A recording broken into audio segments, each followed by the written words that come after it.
Well, hello there, YouTube crafters.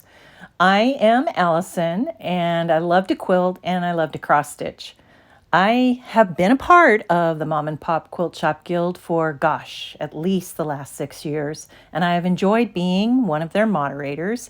And it was my dream to visit Laura Lynn, Kent, Marcus, Sophie, and see their place. I was willingly chaperoned by my wonderful husband of 38 years to Nova Scotia in May of 2022. We were met with hospitality and friendship beyond our expectations. Let me tell you about it in my very first travel stitch journal vlog. I've always been someone that travels with some kind of stitching in tow, and I keep a journal of my travels, so I'm gonna somehow connect the two. Heck, I still have my folio from the early 90s containing some pretty classic whips. It definitely took a few projects along with me to Nova Scotia. So let's see how I did. Here we go. My husband and I are both retired now. I just retired last June, and I was so excited to be able to make some plans to get across over to Nova Scotia, but we decided not to use our travel trailer and book some flights and get on over to Nova Scotia for a rental RV, and that's exactly what we did. So here we are headed towards, LAX. We boarded an Air Canada, which took us to Toronto, made our connection to Halifax, and by the time we got there on April 26/7th, it was 12:15 a.m. Toronto to Halifax was not that long, 2 hours and 10 minutes, but there was an added hour on our iWatch as we changed time zones again to Atlantic time, so it made the flight seem longer. We disembarked and did not have to walk very far to baggage claim. As we just exited the escalator entering the baggage claim doorway, I heard a very loud, familiar, special voice. Johnson's! Welcome to Canada! Laura Lynn was right there on the other side of the barrier rope with Kent in the background of the airport lobby. I am so sad that I did not get any photos of this moment. I was just so over the moon to be there and to start this adventure.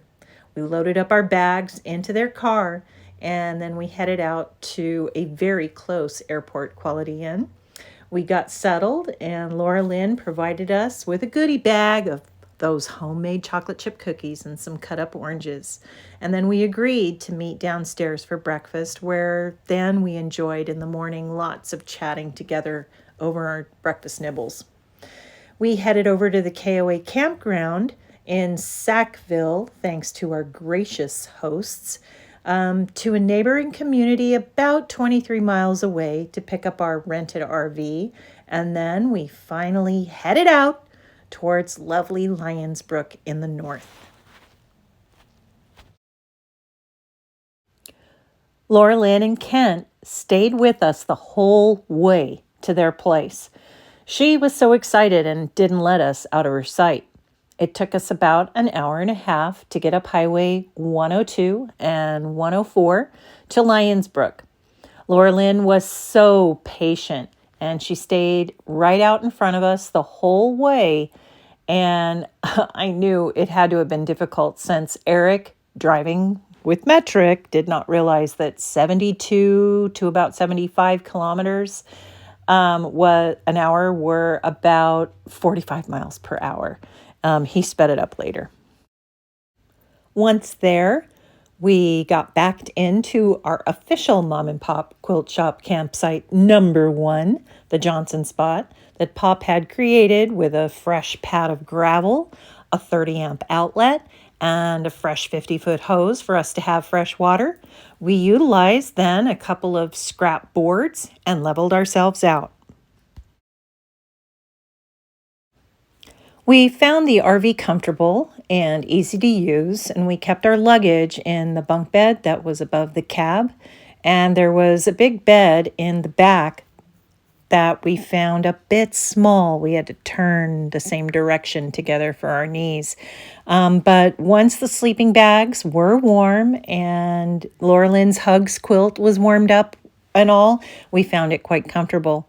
Laura Lynn took me grocery shopping in Pictou, which was about 3 kilometers away, and I was able to pick up breakfast, lunch, and snacks and the makings for my part in our shared dinners.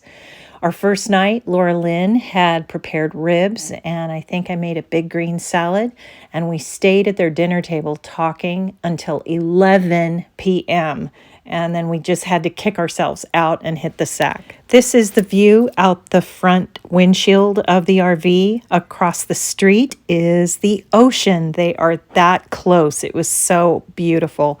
This is the gazebo across the street that Laura Lynn's neighbor, Simon, erected in memory of his wife, who I think she said passed away a couple years earlier.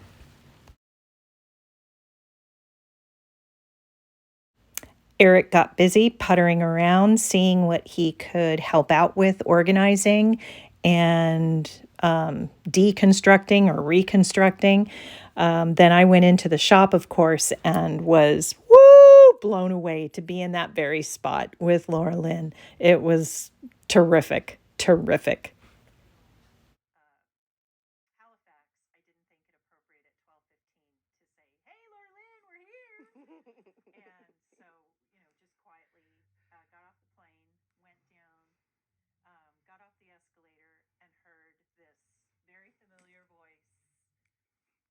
Booming. Hey, Johnson!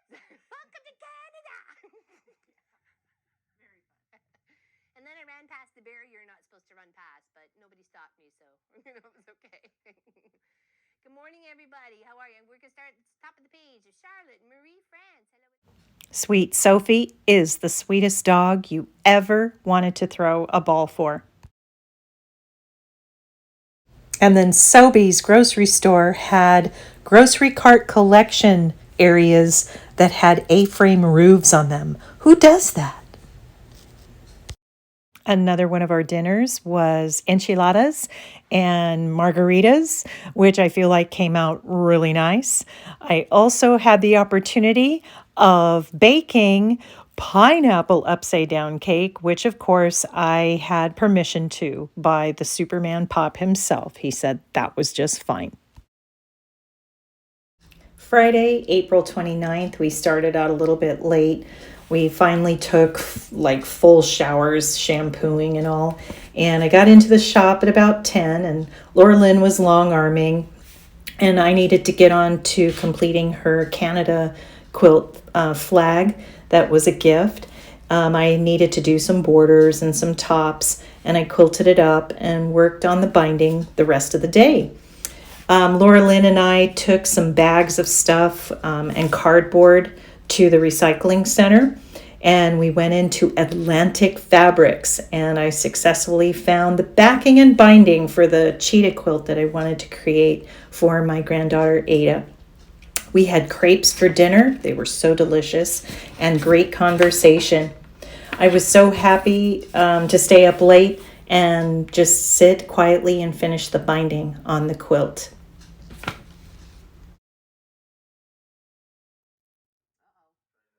All right, try now. Oh, I hear you. There we go. Don't need no feedback. There we go. Hello, hello, hello. Good morning, good afternoon, good evening. Thank you for joining us today. Miss Allison's in the house. Hi. Enjoying myself. Woot, woot, woot. Yeah, We're in for a race, aren't we? Yes, Got a we are. battle going on. Yep, yep. Challenge. You want it? Awesome, awesome. Hello, everybody. Welcome, welcome, welcome. Hi, Gwenny. Saturday, April 30th. You know what that's time for. I got up late, but I got into the shop at about 11, and we got stuff ready for the live stream. We had lunch, and we commenced our jelly roll race at about 2, I think. I worked hard to keep it going, keep it rolling, and not have to take forever. And at first, it did seem really slow, but then as I did my half folds each time, it really came together. I finished just slightly. I feel like it was fixed before Laura Lynn, but who cares? It was fun. After we went to the Sailor's Galley for dinner, where we were supposed to have had poutine, but they put grated cheese on it. So, no, ex-nay. It was very fun, though. I love the waitress and her photobomb. Sunday morning, May 1st, we went on an adventure to try to find some eagles that they had seen on another drive they had been on. But we did see beautiful historic downtown Pictou with its historic homes, the dock area, and the firehouse.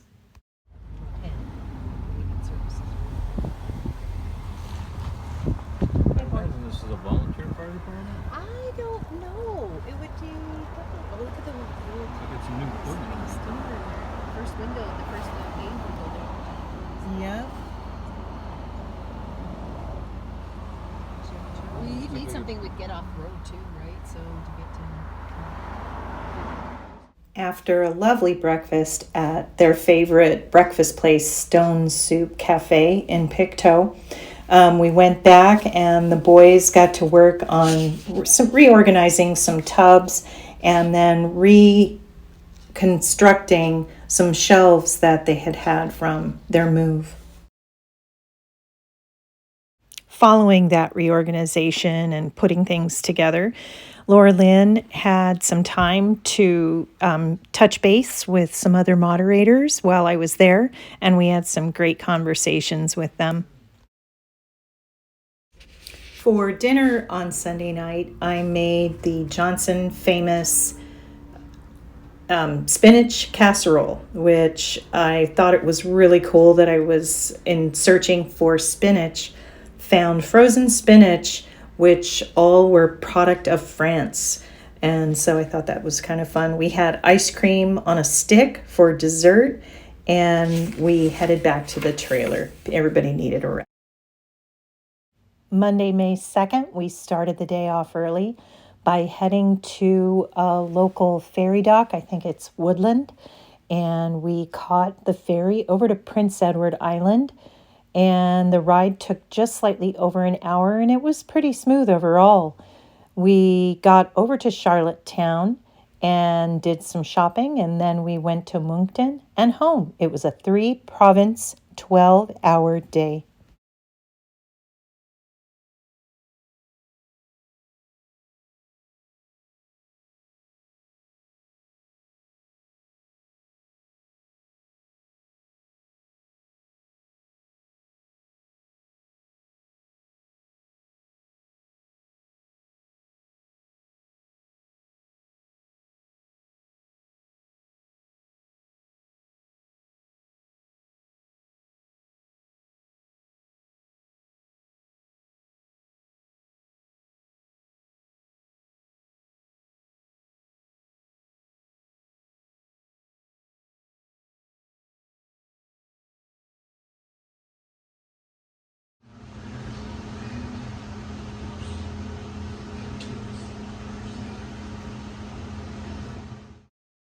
Here's a few photos of the beautiful trip, 75-minute trip that runs across the Northumberland Strait between Wood Islands, PEI, and Caribou, Nova Scotia, just outside historic Pictou.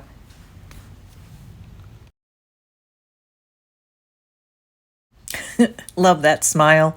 Hey, I'm wearing my Soya Aztec scarf. I saw this play poster posted in the hallway on board. We had lunch in Charlottetown at a cafe called Papa Joe's. I had fish and chips, and Eric had meatloaf and mashed potatoes. And hilarious, Laura Lynn gave Eric a real estate magazine to look at property, don't you know? Here's the first fabric store we visited in Charlottetown, and dubiously, right next door was a really large Kubota tractor dealer. The second fabric store in Charlottetown we visited was Fabric Island, and we had to knock and they had to open up for us. We found some pretty fabrics, including green. The view of the countryside most of the day was potato farming. With this sped up video, I would really like to share with you one of the beautiful portions of our day, and that was the crossing of the Confederation Bridge, where we went from Prince Edward Island over to New Brunswick. And I looked it up, and my experts here at Wikipedia say that it is a box girder bridge that carries the Trans-Canada Highway across the Albeguite Passage of the Northumberland Strait, linking the province of Prince Edward Island with the province of New Brunswick on the mainland. It opened in May of 1997 and is 12.9 kilometers or 8 miles long. It is the world's or Canada's longest bridge and the world's longest bridge that goes over ice-covered water. The construction took place from October 93 to May 1997 at a cost of 1.3 billion Canadian. Before its naming, Prince Edward Islanders often referred to it as the Fixed Link. It officially opened to traffic on May 31st, 1997. In April of 2022, the PEI legislature voted unanimously in favor of renaming the bridge to Epiquick Crossing. It is the traditional Mi'kmaq name for Prince Edward Island, and the name change would need to be approved by the Canadian federal government in order to take effect. Various proposals for a fixed link across this Northumberland Strait can be traced back as far as the 1870s when the province's railway systems were developed. Subsequent proposals arose in the 1950s and 60s and finally got going in the 1980s. And here we are now in New Brunswick.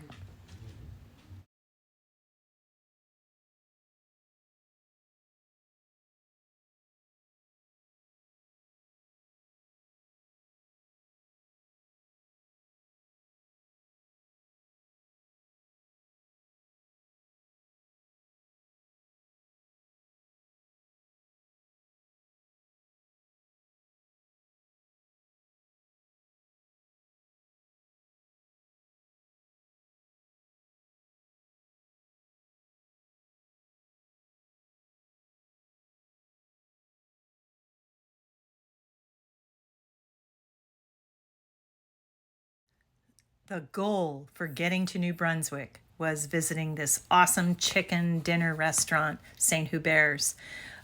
We, of course, had all the fixins, including actual cheese curd on our poutine. View was beautiful. In this photo, you can just see the bridge in the sunshine on the water. It's gorgeous. Tuesday, May 3rd, it was a pretty kickback sort of a day, and we had stuff in the shop and did stitchy stuff. We did a stitchy live, and we did that for about an hour and a half, and Eric did more yard stuff, and the guys put a shelf together for Laura Lynn to put more of her tubs on. I took a walk down to the trail and found an actual beach just outside of Lions Brook, right there in Pictou. It was just so beautiful. I couldn't wait to see it in the summer. Do families visit here and take their kids swimming? I was curious.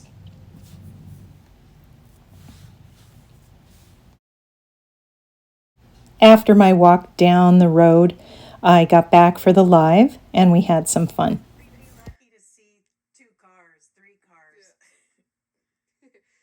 on the way home. Yeah. On the way home, no, I should say we saw none.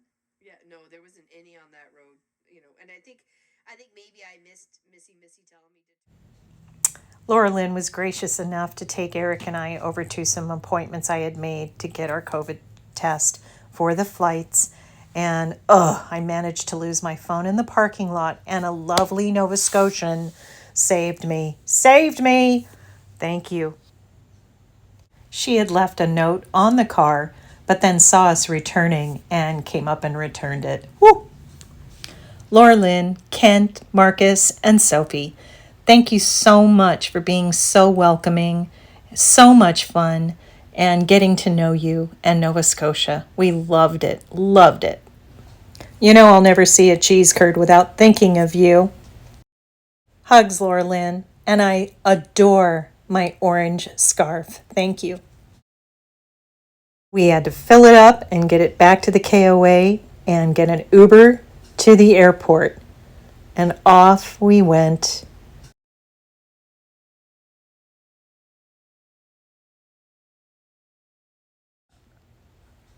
Here's my glorious Nova Scotia blueberry jam and maple cheddar chips. You are officially in our travel journal. Thank you. I give this quilt shop a 5-star Yelp review for their consistency, inspiration, and infectious fun.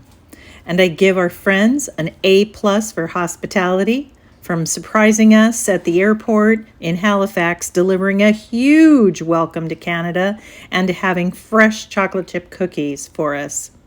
Thank you for having a just wonderful RV spot for us, graveled, and we were able to back into it with full amenities, water and power. Thank you for the survival bag of warm booties and trash bags and paper towels. They came in so handy.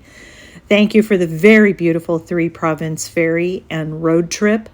Thank you for the cross-cultural sharing of dinners. And thank you for including so much of your lives with us. Thank you for your friendship, Fulfords. Duh, I do wish you lived right next door.